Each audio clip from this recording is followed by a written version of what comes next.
நம்ம கிட்ட இருக்கிற ஒரு குறைய யாராச்சும் ஒருத்தர் அழகா பார்த்தா எப்படி இருக்கும்? இந்த ஸ்டோரியும் கிட்டத்தட்ட அதே மாதிரிதான். ஒரு மன்னருக்கு பாதி கண்ணு தெரியாது, ஒரு கால் ரொம்ப ஷார்ட்டா இருக்கும். இவருக்கு அவரோட ஓவியத்தை வரைஞ்சு அரண்மனையில மாட்டணும் அப்படின்னு ஒரு எண்ணம். மிகச்சிறந்த ஓவியர்களை கூப்பிட்டு அவர் ஒரு அறிக்கை விட்டுறாரு. என்ன ரொம்ப அழகா வரைகிறவங்களுக்கு பொற்காசும் பாராட்டுகளும் தருவேன். அதே மாதிரி தப்பா வரைஞ்சிட்டாங்க, அவருக்கு அது பிடிக்கல அப்படின்னா கடுமையான தண்டனையும் இருக்குன்னு சொல்றாரு.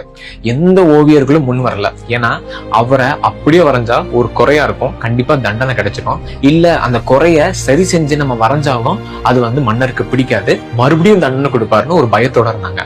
அப்போ ஒரே ஒரு ஓவியர் மட்டும் தைரியமா முன் வந்து வரைய ஆரம்பிச்சாரு. மத்தவங்க எல்லாம் பார்த்து சிரிச்சாங்க. ஏன்னா அவன் பைத்தியக்காரன், எப்படா வரைய போறான் அப்படின்னு ஒரு கேள்வி எல்லாத்துக்குமே இருந்துச்சு. அவர் வரைய ஸ்டார்ட் பண்ண எல்லாத்துக்கும் ஒரு கியூரியஸ் ஆக ஆரம்பிச்சிருச்சு. At the end of the day அவர் வரைஞ்சு முடிக்கும் போது மன்னர் பார்த்து ஆனந்த கண்ணீர் விட்டு அவரை கட்டி பிடிச்சு ரொம்ப நன்றின்னு சொன்னாரு. இவர் என்ன வரைஞ்சிருந்தாரு அப்படின்னா, அந்த மன்னர் ஒரு கண்ணை மூடி ஒரு காலை முட்டி போட்டு கையில அம்பு எய்து ஒரு மிருகத்தை குறி வைக்கிற மாதிரி ஒரு ஓவியம் வரைஞ்சிருந்தாரு. இத பார்த்து மன்னர் ரொம்ப ஆச்சரியப்பட்டு அவருக்கு பாராட்டு பொற்காசு நிறைய கொடுத்தாங்க. நம்மளை சுத்தியும் ஏதோ ஒரு குறை இருந்துட்டே இருக்கும்.